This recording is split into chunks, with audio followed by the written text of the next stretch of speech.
Three. आज हम इस्लामियात में चैप्टर नंबर 3 वज़ू पढ़ेंगे, लेकिन इसकी रीडिंग हम पहले कर चुके हैं, इसलिए इसकी खाली जगह पर करेंगे। अल्लाह ताला की इबादत के वक्त डैश होना ज़रूरी है, यानी पाक और साफ।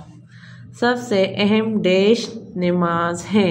इबादत नमाज अदा करने से पहले डैश करना ज़रूरी है। वज़ू वज़ू करते हुए जिस्म का डैश हिस्सा पहले धोना चाहिए। दायां